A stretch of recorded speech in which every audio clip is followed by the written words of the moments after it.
Donc je m'appelle Mathias Dozoul, j'ai 33 ans et je fais partie de l'équipe Fluide, Team Fluide.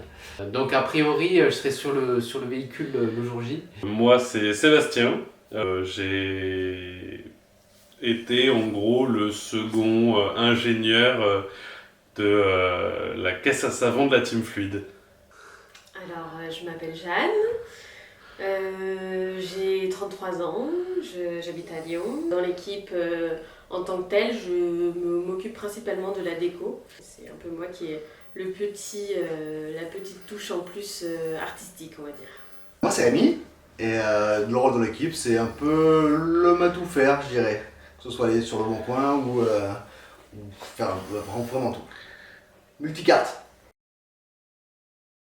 J'étais assez surpris, mais en même temps, l'année précédente, on s'était inscrit, il y avait quand même plus de chances cette année qu'on soit sélectionné, mais quoi qu'il en soit, ouais, c'était assez une très belle surprise. J'ai pas cru au début, parce que je me suis dit quand même, c'était un peu improbable qu'on soit sélectionné. Après, j'étais super contente, je me suis dit que ce serait une très bonne expérience. Avec des savoir-faire de chacun, c'est très intéressant aussi, ça permet de connaître un peu tout le monde et de lier un peu plus les gens les uns avec les autres.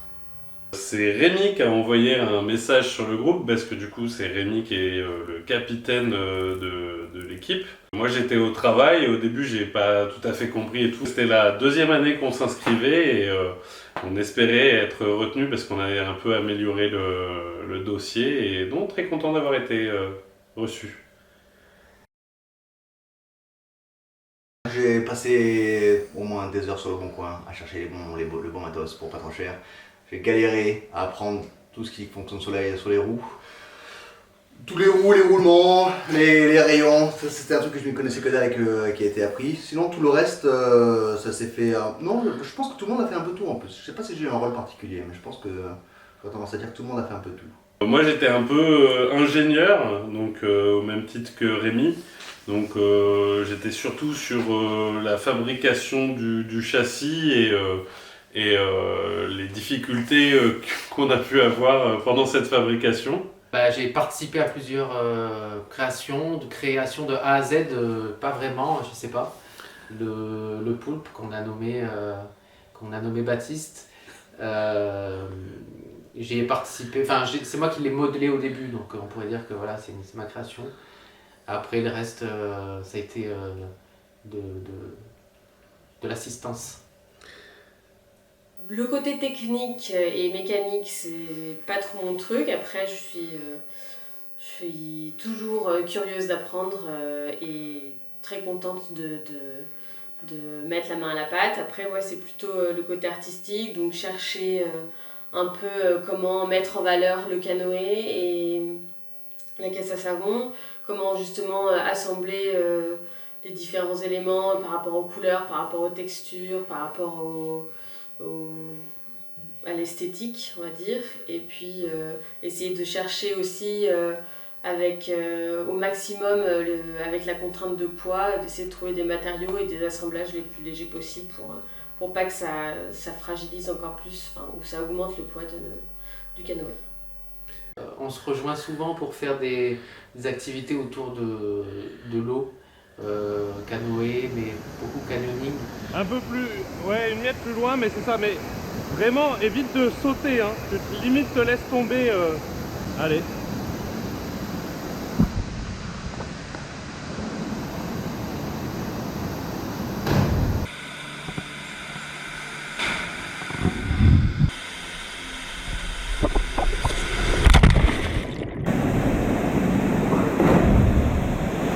Il est pas passé loin.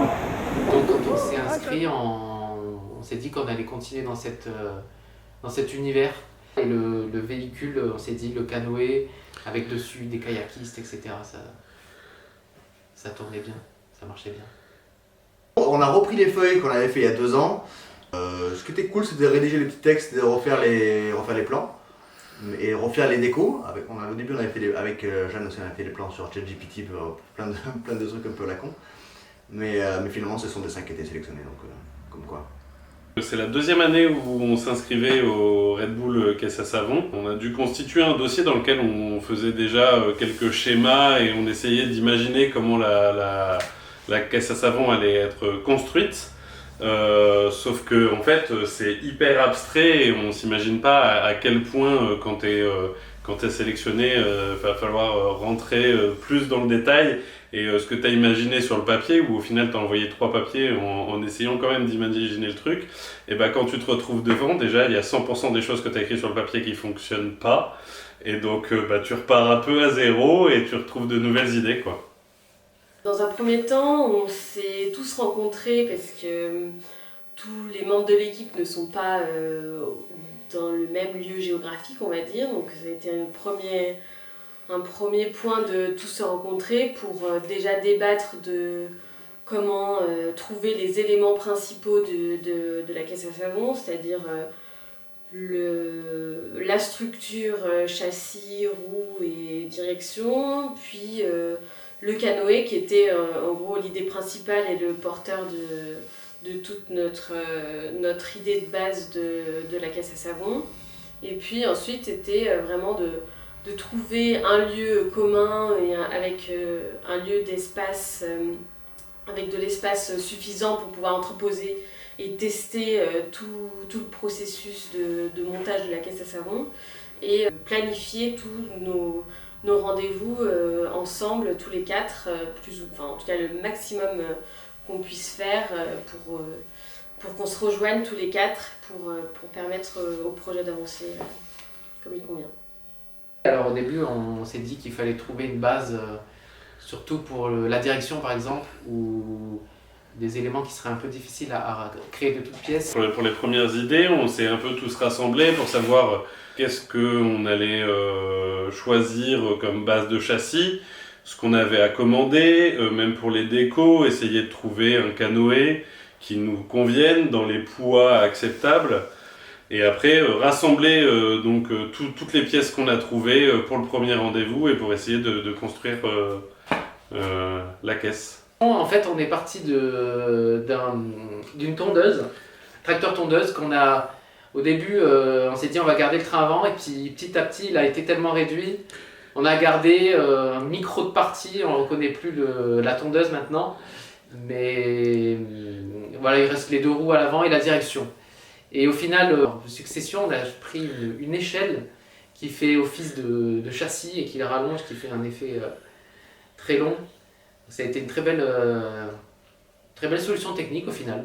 La construction a été calculée, donc on a fait des essais. C'était pas forcément facile, mais en tout cas, les garçons ont su solutionner toutes les difficultés qu'on a rencontrées. C'était plusieurs tests, de nombreux tests, de nombreux échecs, mais aussi quelques victoires et j'espère une bonne victoire à la fin. Mais ça a été un long processus. Bon, il n'y a rien de facile, en vrai.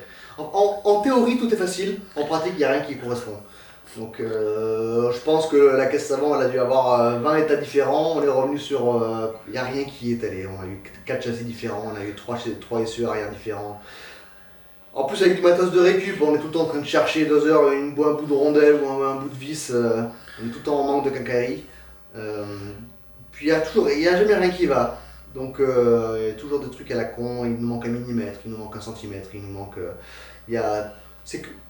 franchement, s'il y a un truc que j'ai appris, c'est que le processus itératif, c'est ce qui a marché le mieux, quoi. Parce qu'entre ce qu'on avait sur les plans et ce qui marchait à la fin, ne serait-ce que pour 2 roues, par exemple, où il y a 1 millimètre, où c'est exactement la même, où on est censé avoir la même dimension, en pratique, il n'y a rien qui correspond. Alors que tu mesures, c'est bon, mais une fois en mouvement, une fois avec les essieux, les châssis, les suspensions qui prennent leur poids, il y a tout il y a rien qui va. Donc non, ça a été chiant. On pourrait parler de points où il y a des difficultés, mais je pense qu'on irait plus vite à parler de là où il n'y en a pas eu. Nulle part. Je pense qu'à chaque fois qu'on avait une idée et qu'on commençait quelque chose, ça ne fonctionnait pas. Et donc du coup, à chaque fois, on devait trouver une solution pour se rabattre. Donc c'est pas que ça fonctionnait pas à 100%, mais c'est que c'était pas stable et ça allait pas tenir jusqu'au bout, donc à chaque fois il fallait qu'on trouve une solution pour améliorer la chose. Au début, on voulait partir sur un tracteur tondeuse en récupérant le maximum de pièces pour les freins, pour la direction, etc. du tracteur tondeuse. Et plus on travaillait dessus et moins il restait de pièces du tracteur tondeuse. Maintenant, il doit rester les roues avant et le volant. Oui. Et après, on a essayé sur plein de choses. Le châssis, au début, on a mis des barres en métal. Sauf que moi, je me suis mis debout sur la barre et je l'ai plié en deux en me mettant debout dessus. Donc, logiquement, ça n'allait pas fonctionner. Après, on a pensé aux échelles himalayennes. Donc, on a pris une échelle parce que c'est fait en aluminium et c'est léger. Et on a eu beaucoup de contraintes de poids. On sélectionne un kayak. Le vendeur nous dit qu'il fait 30 kg. On l'achète, on le ramène, on le pèse. Il fait 52 kg. La caisse à savon doit en faire 80, c'est-à-dire que la déco était partie pour faire 70% du poids de la caisse à savon, donc compliqué. On a eu beaucoup de contraintes de poids toujours, à retirer le moindre gramme partout, couper des vis, etc. Pour au final se retrouver à 80. On espère que ça passe, quoi. 80. Toujours des petits réglages. On se dit ça prend 10 minutes. En vrai, 40 minutes après, on est dessus encore. Ah, mais oui, mais du coup, il faut bouger ça. Du coup, pas évident. Il y a eu pas mal de difficultés, mais vu qu'on est un groupe, quand il y en a un qui perd un peu la motivation, l'autre il reprend le dessus. Il y a des solutions qui sont apportées par les uns par les autres. Ça permet de gérer mieux la difficulté. Il n'y a pas eu beaucoup de changements dans les idées de base. Il y a eu quelques adaptations qu'on n'avait pas forcément prévues, mais ça c'est un petit peu normal quand on fasse de la théorie à la pratique. Mais de base, on est bien fidèle à notre idée du concours initial, donc c'est plutôt une bonne nouvelle. On a tout changé pour au final tomber sur un truc qui tombe pile poil sur le dessin presque. C'est assez incroyable. Mais c'est presque un coup de chance en vrai, parce qu'on n'était pas parti pour. On a eu le problème du poids qui était un peu chiant, qui a fait qu'on a dû découper les canoës. Et je pense que le fait qu'on sache qu'on était trop lourd finalement, parce qu'on avait la surprise du canoë qui était trop lourd et qu'on doit le découper, je pense que c'est ça qui nous a fait un peu sortir des gonds et de dire ok, alors si un truc est découpé, est-ce qu'on veut qu'il soit mangé, est-ce qu'on veut raccorder les canoës. Finalement on est parti sur une idée d'un élément externe qui se raccorde à l'arrière, donc on coupe un bout d'arrière. Et donc, mais finalement, à part ce changement-là, on est retombé sur nos pattes de manière assez miraculeuse, je trouve. La décoration, c'est plus Jeanne qui a été dans la réalisation et dans la conception aussi des idées. Mais après, un peu comme le reste, on s'est aussi réparti les différentes tâches. Donc, quand il y a des gros éléments de peinture, on était à plusieurs, on peint. Et sur les finitions, les choses comme ça, Jeanne, ou en tout cas, même sur du coup, pas la déco, mais toujours un qui fait un peu plus les détails. La décoration, en plus, ça permet de voir comment ça prend vie, c'est bien sympa. Alors la décoration, franchement, je n'ai pas fait grand chose à part assister Jeanne. C'est elle qui était le maître de tout. Et encore l'assister, vraiment la pote, vas-y, t'es forte. Non, rien, c'est elle qui a tout géré à Lyon surtout. Tous les soirs, elle était dessus pendant que moi je bossais, elle faisait la déco. Même quand moi j'étais à l'atelier pour préparer les soudures ou préparer 2-3 essieux qui finalement n'ont pas été retenus ou à peine. C'est elle qui faisait la déco aussi. Non, c'est elle qui a tout géré là, j'ai rien géré dessus. À part peut-être l'idée de rajouter un peu des éléments vikings. Une pieuvre ou des conneries comme ça. Ça s'est fait à plusieurs, mais l'émulsion de l'idée ou le départ qu'on coupe à l'arrière, je voulais pas en fait qu'on coupe en deux ce canoë, je crois que j'ai mis jusqu'au bout pour ça. Donc le fait qu'on coupe à l'arrière, même si j'ai eu la larme à l'œil, bon c'était mieux que rien puisque ça correspondait quand même à l'idée un peu originale, quoi. Alors la décoration, on avait une chargée de décoration avec son assistant. La chargée de décoration c'était Jeanne, l'assistant sur beaucoup de décorations c'était Mathias. Alors au début c'était les vagues en 3D comme c'était écrit sur le dossier qu'on a envoyé à Red Bull, et après on a voulu rajouter des choses comme des boucliers, un dragon à l'avant, un poulpe à l'arrière, etc. Puis par manque de temps et par manque de poids, enfin par trop de poids, on a dû faire des concessions, donc il n'y aura pas les boucliers, il n'y aura pas le dragon à l'avant. On a dû aussi couper un morceau de canoë et donc en faire une force avec le poulpe qui vient de manger à l'arrière. Et donc, ouais, on a essayé à chaque fois de trouver des solutions pour que d'un désavantage, on arrive à faire quelque chose de sympa. Et heureusement que Jeanne est très très douée en peinture et déco, parce que je pense que sans elle, pas mal de déco ressemblerait pas à grand chose. Et heureusement aussi qu'elle a eu un assistant comme Mathias pour finir le tout. La décoration, ça a été un peu le sujet pas très fiable au début parce qu'on ne savait pas comment justement créer cet effet d'eau et de vagues pour mettre en valeur le canoë. Donc au début, on a trouvé plusieurs idées avec des matériaux plutôt fluides et plutôt textiles, je dirais. Puis pour la mise en œuvre, ça ne nous donnait pas le rendu waouh qu'on attendait. Après, on s'est plutôt dirigé vers du carton qui était aussi un matériau facile à manipuler, facile à transporter et facile à trouver dans le sens où tout le monde a du carton chez soi et que c'était plutôt facile et pas trop cher d'en trouver. Après, c'était un long processus dans le sens où il a fallu les assembler, puis les décorer, les peindre. Ensuite, le poulpe, on a fait plusieurs essais là encore. On était parti sur une base de papier crépon, puis finalement on s'est rabattu sur du papier mâché lequel on peut plus ou moins tout faire. La chorégraphie, on a essayé de penser ça comme une petite histoire. Donc, en tout cas, qu'on comprenne un peu le déroulé, même s'il n'y a que 20 secondes. L'idée, c'est qu'on voit qu'il y a eu un début, quelque chose, des éléments qui se passent, et avant de prendre place sur la caisse à savon, voilà, il y a un dénouement, entre guillemets. La chorégraphie, au début, moi je voulais un truc type Broadway, qui s'appelait L'épopée en carton, où on avait que du truc en carton partout. Ça faisait un peu façon théâtre quand on est en primaire, truc de fin d'année. Et comme je voulais un truc un peu épique, je me suis dit tiens, le truc du viking c'est pas mal, on va arracher un bout du canoë, il va y avoir un mât, ça va se déployer, il va y avoir des confettis de partout, machin, etc. Sauf que dans ma tête, j'imagine qu'il y a de la lumière, il y a des éléments, alors que je pense que le résultat serait un peu plus chelou. Malgré tout, il reste de cette idée, je trouve, une sorte d'énergie qu'on a su remplacer, que ça va être plus loufoque et moins sérieux, mais je pense qu'il y a pas mal d'éléments de base il y a pas mal d'éléments de surprise finalement de cette choré de base qu'on va garder. Que ce soit un élément extérieur, que ce soit le pouple qu'on va essayer de faire sortir ou ramener ou arracher en tout cas la partie du véhicule, que ce soit le nuage ou le soleil qui va s'ouvrir. Je pense qu'il y a pas mal d'éléments de surprise qui vont apparaître, ça va avoir un peu un effet waouh. Et je pense que sur le show, on est plutôt pas mal, je pense. Pour faire la chorégraphie, alors au début c'est Rémi qui est venu vers nous avec une belle idée de chorégraphie qui tenait sur 1 minute 30 alors qu'on avait 20 secondes. Donc on a dû faire des choix à l'intérieur de la chorégraphie. Je pense qu'au final il a eu les 3/4 des idées de cette choré, c'est juste qu'on les a un peu remaniées pour que ça passe.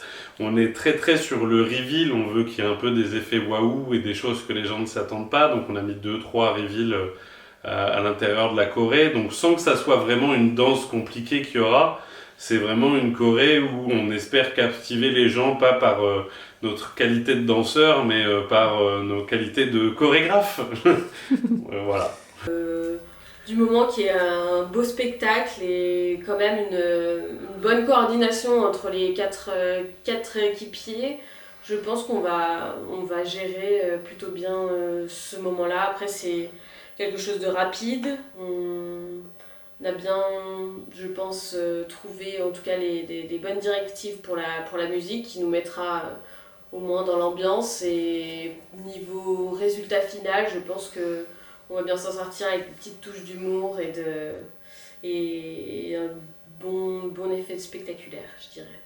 Je pense que la fierté du groupe, alors ma fierté à voir, mais en tout cas la fierté du groupe, c'est qu'on ait pu avancer point par point pour dénouer les petits points de blocage et trouver des solutions là où on avait des difficultés. toutes les idées peut-être qu'on a au départ dans la tête, qu'on n'arrive pas à concrétiser, peut-être plus sur la déco par exemple, ou les concessions qu'on doit faire au fur et à mesure. Les roues, bon ben ça, on n'a pas trouvé de solution technique, donc bon ça passera, on s'accommodera avec ça. Mais bon voilà, c'est et les avantages et les inconvénients. Un élément décevant, le manque de temps, je pense. Je pensais pas qu'on ait autant de trucs compliqués ou qu'il n'y ait pas. Je pensais que c'était quand même plus simple, quoi. 3 soudures, 2-3 trucs pour percer, c'est bon. Sauf que on n'a pas les bonnes mèches, il faut les prendre une mèche. Sauf que pour la bonne mèche, il faut la perceuse à la colonne, on n'a pas de perceuse à la colonne. Pour avoir une perceuse à la colonne, il faut aller sur le bon coin. En fait, ça tout prend énormément de temps. Et on s'était donné 4 séances. Je pense que 2 séances de plus, ça aurait été pas de la. Enfin, 2 week-ends en plus, ça aurait été bien. On manque de temps pour vraiment avoir des trucs. Mais donc ça c'est un peu la déception. Je pense que ma fierté c'est que finalement tout s'est bien dégoupillé. On a quand même réussi à tout gérer. Quand on travaille tous de manière un peu individuelle dans chacun son coin, parfois au bout de 4 heures on dit oh, ok on en est où, et chacun a bien évolué, c'est ça qui est assez plaisant. De voir que quand on est tous là, chacun fait des éléments un peu ensemble, tout avance vite. Quand on est parfois à 3 sur un seul élément, en fait c'est cool parce que c'est nécessaire, parce que parfois on arrive à conjuguer des idées. Ça c'est très chouette, mais en fait ça prend toujours plus de temps. Donc en temps homme. Et ça, des fois on se dit ah merde, on a passé la journée pour un truc. Et là on se dit en fait sur les 8 journées qu'on s'était alloué totalement, c'est énorme. Le frein par exemple. Le frein il nous a pris l'argent de poing en résultat satisfaisant, mais je m'attendais à un peu plus fluide le truc. Enfin, finalement je trouve qu'une journée pour ça valait pas le coup. Enfin, ça valait le coup parce que c'est nécessaire. Mais on se dit, bon, ok, en une journée de travail à 2, tu peux en accomplir des choses, plus qu'un frein. La chose sur laquelle j'étais le plus déçue, c'est finalement peut-être de couper le canoë, qui a été... c'est dommage dans le sens où on avait quand même une belle pièce de base qui était aussi notre pièce phare. Du coup, le couper, c'est vrai que c'était pas... je pense aussi que tout le monde pense un peu comme moi. C'était pas l'idéal, mais bon, au niveau poids, on n'avait pas trop le choix.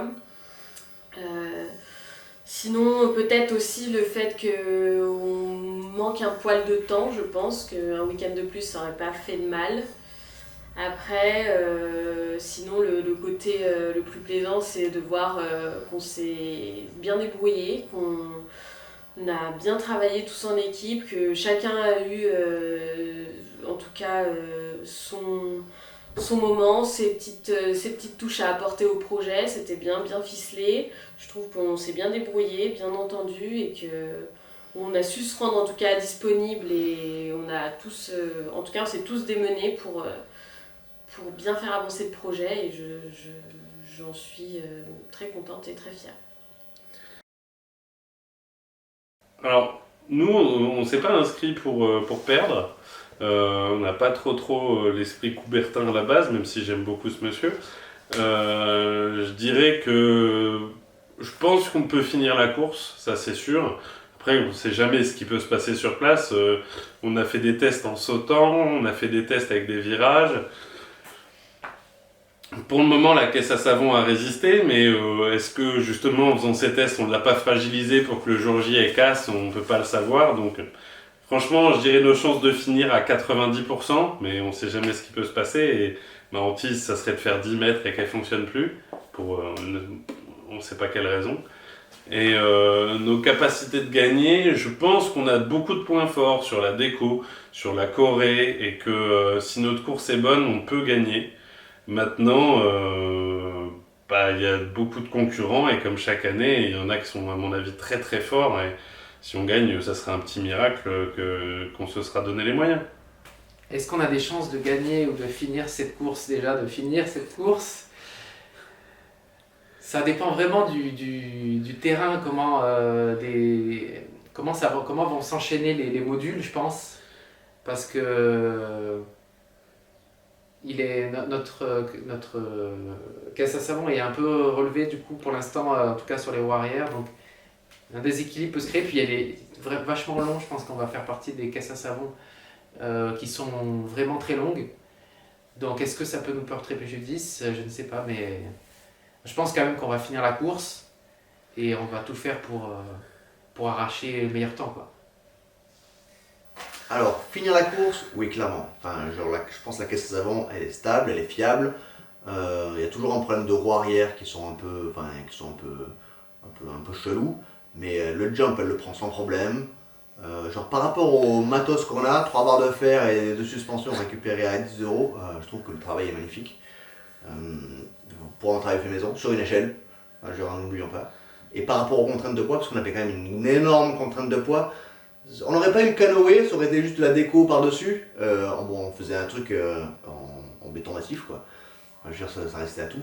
Donc oui, je pense finir la course, ça va être bien, surtout avec les petites roues qui vont être plus stables pour le virage, clairement. Être premier en temps, je pense pas. Je pense qu'il y a des mecs qui ont des fusées, littéralement, bien lourdes, qui restent avec des trucs de fou, quoi. Par contre, je pense qu'on devrait être dans la moyenne des bons temps. Enfin, je vois pas de raison qui laisse penser à l'inverse. Sauf si Baptiste nous ralentit trop, quoi. Il y a moyen. Ou une perte de déco, ou un accident, quoi. Mais après ça se trouve pas. Alors, finir la course, j'en suis persuadée. Je pense qu'en tout cas, on a tout ce qu'il faut pour la finir. Sauf si vraiment on a un accident de parcours, une vache qui traverse le parcours ou quoi. Mais non, je pense qu'on peut bien la finir. En tout cas, les tests ce qu'on a pu faire sont plutôt favorables à ça. Deuxième chose, si on peut la gagner, dans l'idée, ce serait super. J'ai grand espoir de la gagner, mais je me dis que potentiellement, il y en a qui sont un peu plus, pas doués, mais disons professionnels que nous, et peut-être qu'ils auront la petite touche en plus, ou peut-être le côté technique en plus qu'on n'aura peut-être pas. Je sais pas, on verra. Merci. C'est sympa en tout cas. Je te laisse te lever. Ah, papa, mais boum.